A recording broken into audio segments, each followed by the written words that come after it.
Hello and you're welcome to the Big Tech Show with me, Adrian Weckler. Now, today we're going to bring you something a little bit different, a little bit more interesting, I think, because pretty soon Irish schools are going to start talking a lot more about social, personal and health education. And today we have someone in to talk who has made it part of his own journey since he was a very prominent footballer, very prominent sports star, and still very prominent on our TV screens talking about Ireland, to talk about issues around this. Richie Sadler, you're very welcome to the podcast. Thanks very much. Great to be here. So, Richie, before we get into what you're helping to launch, let's talk SPHE.com. We had an intern in here recently. He was a 16-year-old, very bright kid. Goes to a very, very good school. Did well in here. He was in here on work experience. And he was sitting around me and I got to talk to him an awful lot. And one of the questions I was interested in asking him was about him and his friends and how they reacted to figures online such as Andrew Tate. Now, this kid goes to a very well-heeled school. He has never lacked for any opportunity. He's seems to be very, very well balanced. He's high achieving. He's sporty. He hits all of the milestones that you would hope a healthy teenage boy at the age of 16, 17 would. And he told me that he and his friends still gave figures like Andrew Tate a little bit of time because they liked some of what Andrew Tate had to say, that some of his messages hit home with them, were real. And particularly he singled out this idea of standing up for yourself and understanding that the value that you inherently have. Is that a popular thing that you find? All the time. And I love that you started this with that example, because I think for lots of understandable reasons, I think a lot of people, when they think of Andrew Tate or they hear the term Manosphere, somewhere very quickly the term toxic masculinity gets mentioned, and very quickly there's a kind of a vibe of kind of moral panic. Oh my God, the young men of the world are in crisis and there's nothing we can do. And I think what that fails to appreciate is that there are a lot of young lads, exactly like I was when I was their age, that would have been really interested to hear more from the adult world if their messaging was around how I could do better in life, how I could make the most of the opportunities ahead of me, how I should respect myself and get more respect from people around me, and how to behave in relationship scenarios or work scenarios or make more money. How can I make a success of myself? And I think what's underappreciated in most conversations that cover these topics is that they don't really take any time to sit and ask the question that you did. Going, well, what's the appeal here? What are you getting from it? Help us understand why it is you engage with these people. And when you get the answer like that, it makes perfect sense. And what is it? Because I mentioned that you have made it your business to go in and talk to people, young men, teenagers, also young women as well, about issues around this. What is the response that you get when you ask that question? I always get a really positive response, because my approach isn't to talk at young people or to have a PowerPoint slide behind my head with 5 things they should do or 10 ideas they should take away, and I don't lecture them or talk at them. What I try to do whenever I'm with a group of, whether it's boys or girls or a mixed school, is to kind of just create the conditions where they're the ones leading the conversation. I'll talk for a little bit. I get 2 or 3 volunteers to lead the conversation, and then it becomes a group conversation. And what's key in that is that you remove yourself from being the person who takes on this role of an expert or the person with all the answers, and you kind of just become really curious. And some schools I'll go into, the lads will say, Andrew Tate, use his as an example. He was, we were all swept along by a lot of his messages when we were 13 and 14 in second year. a lot of teachers email me saying our second year students seem to be And that's the age, isn't it? 14, yeah. We often think about it being 17, 18, but actually it's... Yeah, and a lot of lads are like, to be honest, by the time we get to fifth year, we realise your man's a dope. If you're still going on about Andrew Tate in fifth and sixth year, you know, there's something going wrong. So I'll hear that a lot. And then a lot of people will say, well, like, and they'll be able to distinguish between some of the, what we might call useful, healthier life advice that a lot of these lads come out with, from the kind of headline grabbing, misogynistic, mad stuff. And the lads can tell the difference. And they get a lot from listening to a little bit of it and ignoring the rest. So you kind of really only learn that when you sit and listen and ask, which is, I think, always the best approach with young people. We tend to have moved away from that. We still think as adults we should share our life experience and tell them what it was like when we were their age, and tell them where we went wrong and what we would do if we had our time again. But it fails to appreciate that the world they're in is like unimaginably different from the world we were in when we were their age. It's almost like there's no comparison anymore. They all have a phone in their pocket. All the adults in their lives have decided to give them a phone at the age of 11 or 12 or 13, and in many cases give them unsupervised access to the online world, which we're now realising. Lots of different phrases, lots of research and lots of data phrase this better than I'm about to, but that's bonkers. It's a completely bonkers set of circumstances to ask young people to navigate without really stepping in to help them navigate through it, which we're not really doing effectively yet. So they have things there are very complex and complicated things they now have to navigate. And the more we let them talk, the more we'll learn. And the more they'll learn from hearing one another talk about the things that they're going through. But we're all kind of catching up here with realising the impact of the technology that we've all been celebrating for years. It's this brilliant positive introduction, but when it comes to children, there's serious risks. Scott Galloway, I'm not sure if you've come across him, a professor. He's a US pundit. He does a podcast with journalist Cara Swisher. He has a line that he repeats an awful lot where he says the most dangerous person is a disengaged young man online, and he defines that as somebody especially who is lonely, young, and often broke. And he says that they're more likely to blame women or others or society, and be more vulnerable to radicalization, and that tech platforms they funnel this opportunity towards grievance communities. And then this idea of the manosphere becomes a substitute for real world identity. I've seen that more than a little bit in the sector that I cover, the tech sector. There's one tech executive I'm thinking of at the moment, a successful guy who claimed a few years ago he was wrongly accused of something. He was heavily criticized. And he went from someone who seemed to be well balanced to someone who became quite radicalized and who now takes increasingly extreme positions on, you know, the difference between genders and what's right and what's wrong, and you know, what young men in particular should aspire to do. It's very clear to a lot of us in our community what happened there. But, you know, he's a successful guy. In many ways, he is living a very successful life. But in other ways, he's now become quite radicalized. And the rest of us are struggling with what to do about that now. Like a lot of people, their needs are met by engaging in that community. Whether it's grievances over their personal life and their life isn't going the way that they think it should or they think they're entitled to, or they are like so many people in society, male, female, young, old, rural, urban, Irish, non-Irish. There are so many people all over the world who have a legitimate reason to feel kind of disenfranchised or ignored or left behind by the way the world is going. They don't see themselves represented in government or in people who make decisions or the decisions that the government makes.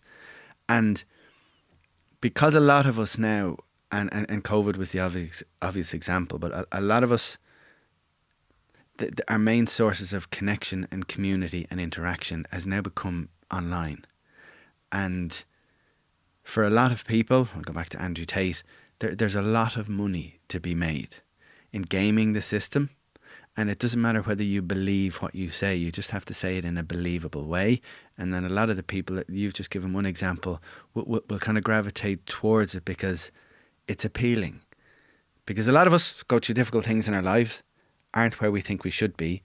And it's a much more seductive, calming, soothing, empowering message if you hear someone say, it's someone else's fault. We know who the bad guy is and it's not you. Straight away, I can see the appeal of that message. And the lads who are doing that see the commercial value of promoting that lesson. And they know how much money is to be made. So there's this whole industry being built up around it. And it kind of, in a way, doesn't matter anymore whether anyone believes what it is they're saying.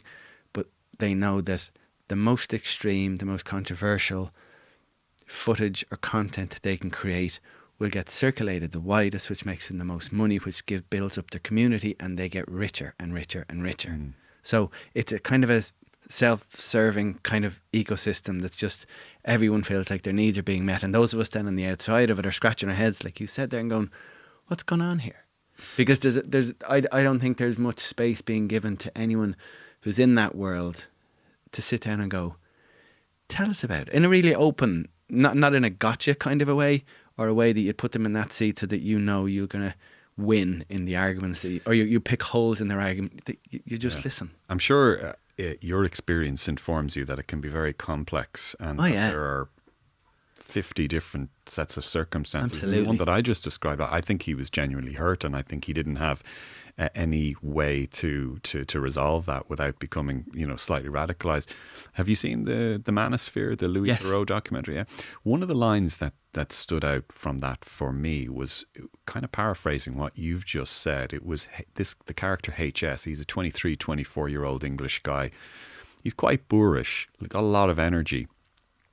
But at one point early in the documentary, I think when this character HS was off guard, Louis Theroux asks him, "Why don't you use this reach and this platform to try and build people up? Why so negative? Why so destructive?" And the answer was, it was really, really candid. He said, "That's actually a very good question. But if I had done that and gone that way and not done bad things, I wouldn't have the audience and the business that I have now. And I'm a businessman." That's it. That's exactly the point. That they're salespeople, and they know it's a much more lucrative market to tap into than whatever you might describe the opposite as. Algorithms, we all know way more than we used to around this. What will be circulated and pushed on people is not the stuff which is positive and uplifting and community building and I mean, it's all the stuff that will get a strong negative reaction. We know all this. You might carve out an exemption for people like Mr. Beast, for example. Okay. I don't know if you've seen his stuff, but they're stupid contests, or I'll give you $1 million if you can, hold your breath underwater for 5 minutes, or that kind of stuff. It's not quite as toxic or as bad as that kind of stuff there. But one of the other things I'm interested in with platforms and tech platforms, and maybe you've come across this in some of your work, we see it with dating apps. Yeah. And this is another Scott Galloway line, actually. He is critical of dating apps because he feels that it's a very small percentage of men who get the most attention. And he feels that young men who are sensitive and who are maybe vulnerable, they go on there and mostly they get rejection, that a portion of them will be badly affected by that. And as a result, they then don't go out and actually try to talk to young women themselves. Therefore, they don't have much real world romantic experience. And that again starts to reinforce this feeling of rejection, of alienation, of resentment. Yeah. And that is the world we now live in. To meet somebody, you will often do it through an app. There's 4 out of 5 of the nightclubs in Dublin have closed down. Yeah. That's the world we've created now. Like, I met my wife on a dating app. why I went on a dating app. I was in my mid-30s. I was sober. I had no interest in going to nightclubs and being in and around people who were drunk. Can I just say, you're probably one of the small percentage, though, of men who might have gotten the attention. Okay, You know, well, I suppose handsome, well-built. I suppose there's a few things. First of all, like, rejection is just a part of life. You won't get every job you go for or every partner you want, and you won't get every house you bid for. So, in one way, we need. But we're talking about young men who don't get any attention, and they see articles in, you know, newspapers and media interviewing young women who say that most men on dating apps are a load of weirdos. Yeah. You know. But the area I'm really keen to explore with people, I'd love to sit down with those lads that you're talking about and go, what was your relationships and sexuality education like? When you were a teenager, what were your influences? Who did you look for, or who did you have in your corner where you could either ask them or observe about, like, how do you do this stuff? How do you approach someone? How do you deal with rejection? How do you navigate through conflict and resolve differences? How do you forgive or apologize? Do all the things that is in the real world of relationships, the relationships that last, the ones you have to put work into. And in this country, we've been terrible at that. We just, sex education is too tricky or complex. Relationships education is too woolly and waffly, and when you get to 16 or 17 or 18, it's all about points in the leaving cert, so there's no room in school. So we're not doing enough to support people to navigate the world that now exists. So those stories that you say are so commonplace. There are more people who have that experience than the ones who sit there and go, this is really working for me.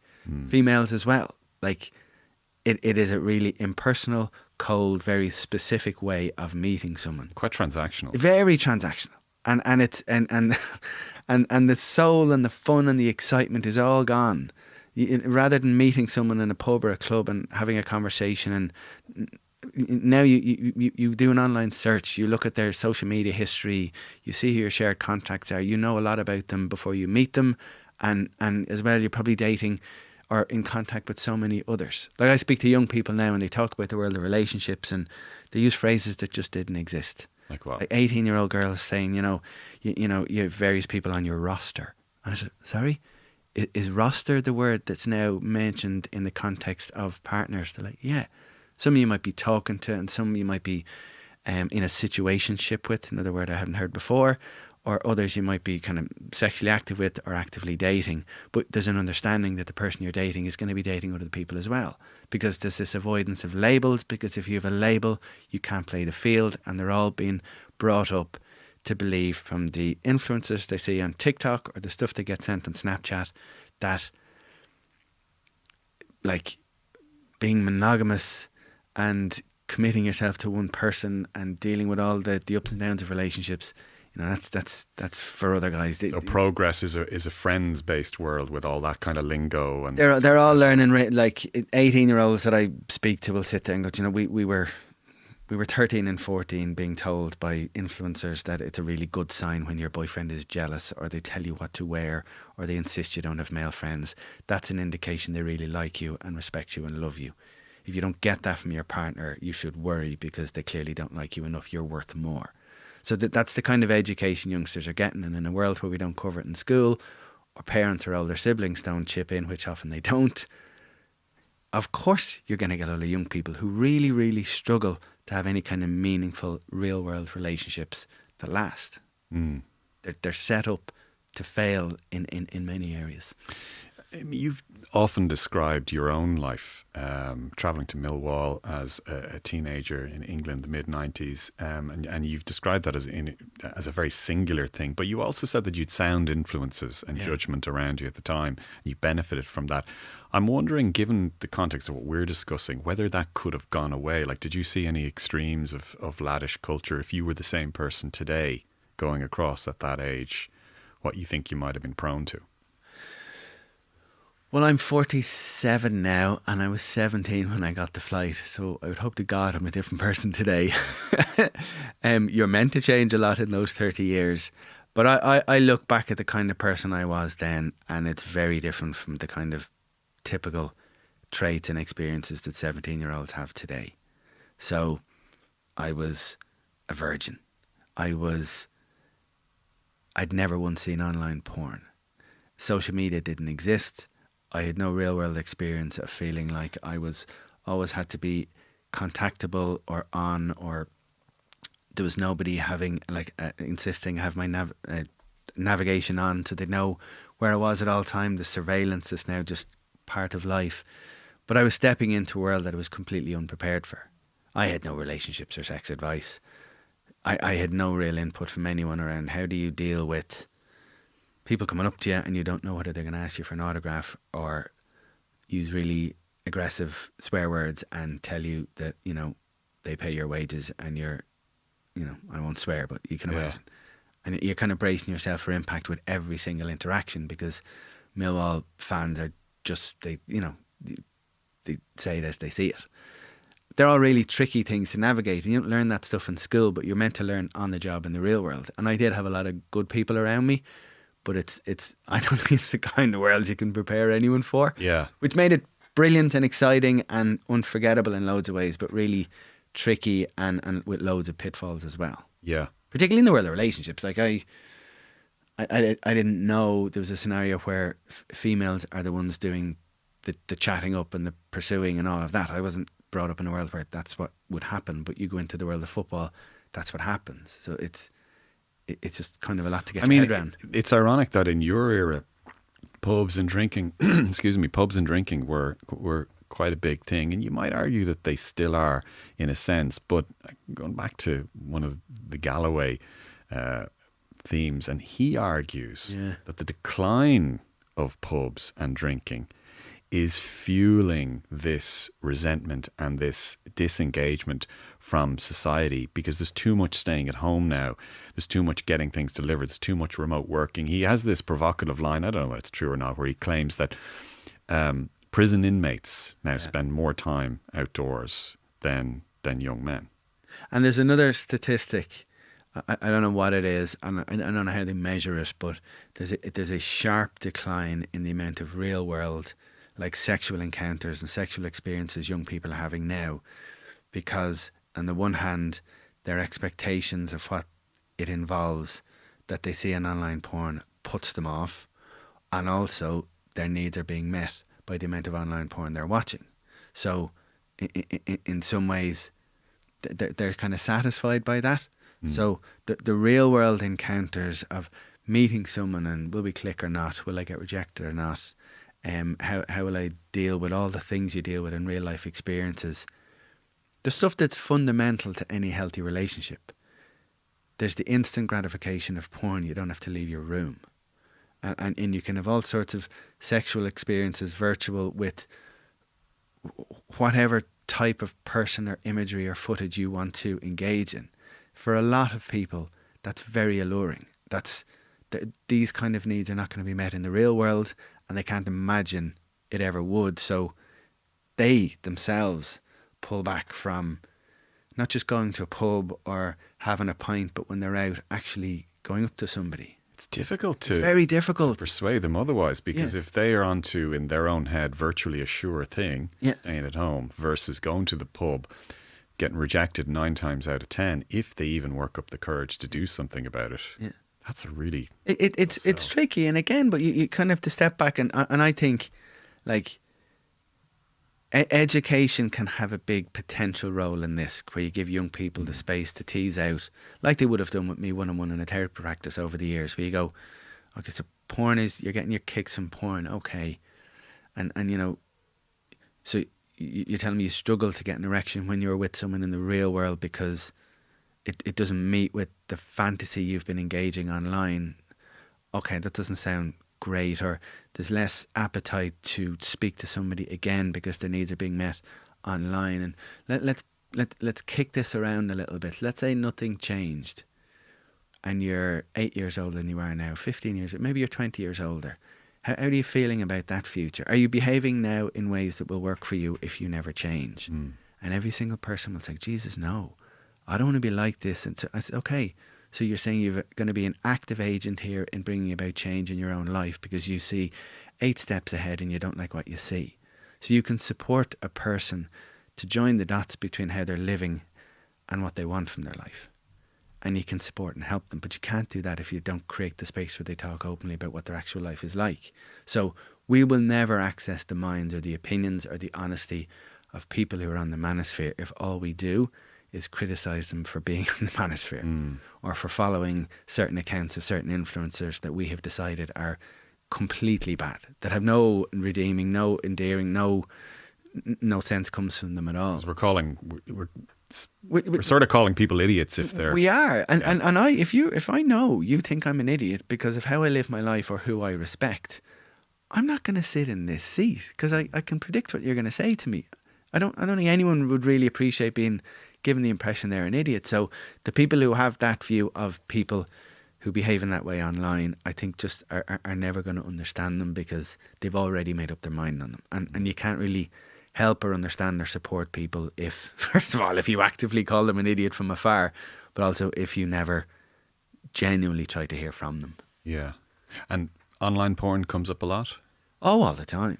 Like, you ask a person now who's any age in their teens, and again, once you remove the embarrassment or the shame or the awkwardness or the fear of judgment or that fear that they're a deviant or a pervert or in some way because they like nudity and scenes of a sexual nature, you remove all of that and you kind of say, well, what do you expect of yourself in your future sex life based on what you see from porn?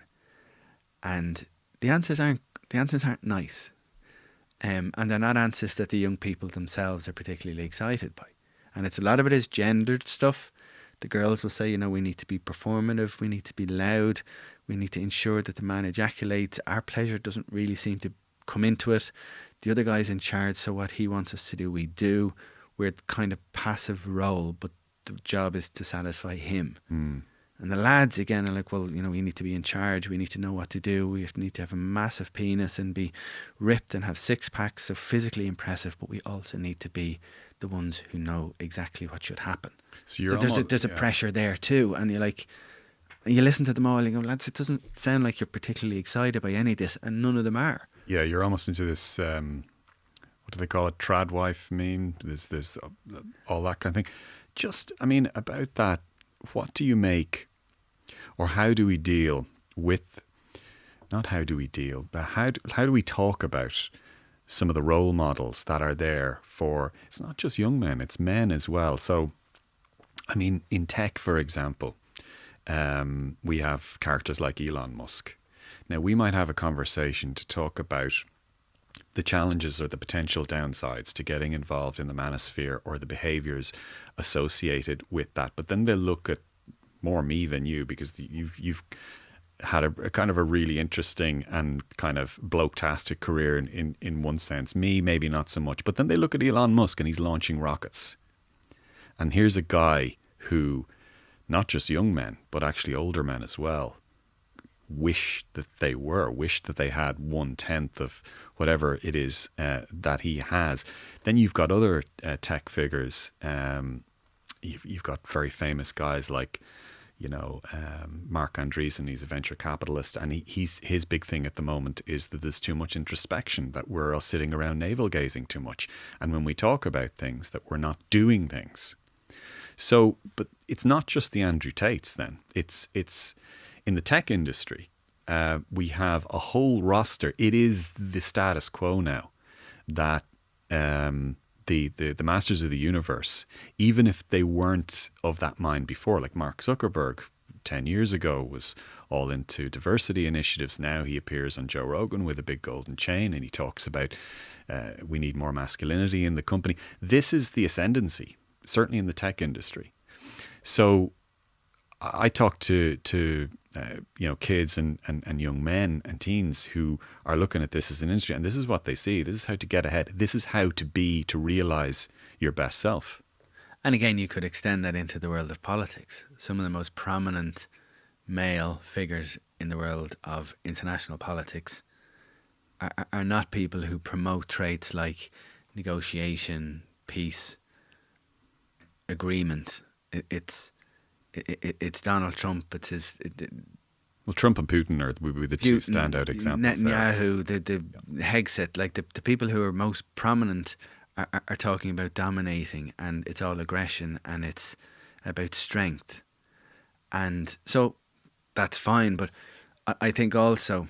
How do we compete with that? So sometimes I think we can lean too much into the fact that those people are like that and Andrew Tate is the way he is, and we can forget how much impact we in the real world can have on the men around us.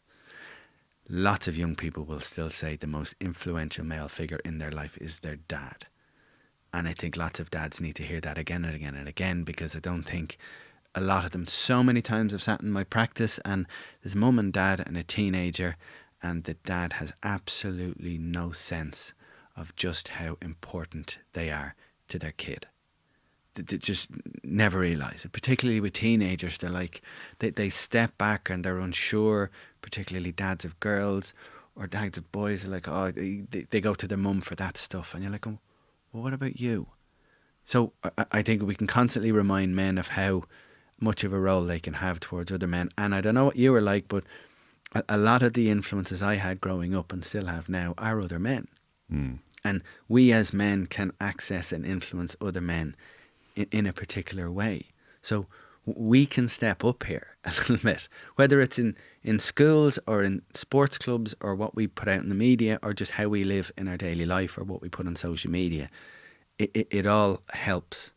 But I don't think it's helpful just to sit here, and I'm not saying we've done this, but for a lot of people who only talk about the Putins or Netanyahus or Musk or Andrew Tate and say, we're all gone to shit now because these are the most visible men in the world. That's not the case for most people. Well, that's a pretty decent, slightly more uplifting point as we come to the end of this. So the website is letstalksphe.com, and it's available now, but schools can sign up anytime, right? Yeah, so it's SPHE, Social Personal Health Education. It is the space in the world of education where you cover the health and well-being of young people, sex and relationships education, a lot of the stuff we've touched on here today. It used to be something schools could opt out of, but it's mandatory for the first time ever. So for 4th and 5th and 6th year, so you're kind of 15, 16 up until 18, 19, an hour a week has to be found on the timetable. And a lot of schools struggle with the idea of what resources do you use? Are we waiting for a textbook? How do you support teachers? How do you structure a lesson? How do you get kids to engage in this stuff? So I spent a huge amount of time in the last year creating a kind of one-for-all solution. All-for-one solution. Which is it?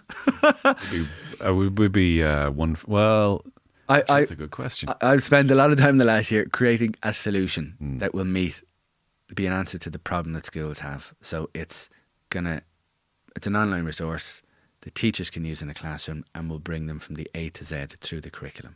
Lesson plans, lesson structures, loads of original films material in ways that will support teenagers to get involved. Teachers aren't the experts in this topic. They're specifically described as facilitators of education. So we need to abandon this idea that a teacher is the adult in the room that needs to have the answers to all the questions. It's not the approach. It's just to support students to talk about it. Because there are no snappy answers. One fella's idea will be different from another's, but that's fine because they have different lives. This can be the space that we can meaningfully support young people to navigate the issues that we've talked about in this chat. Excellent. Okay, Richie Sadlier, thanks so much for coming in and having a really interesting and in-depth, well-rounded chat about some pretty difficult issues. Gav Hennessy was on sound and JJ Clark produced this episode. I'm Adrian Weckler, and you've been listening to or watching The Big Tech Show, and we'll talk to you soon.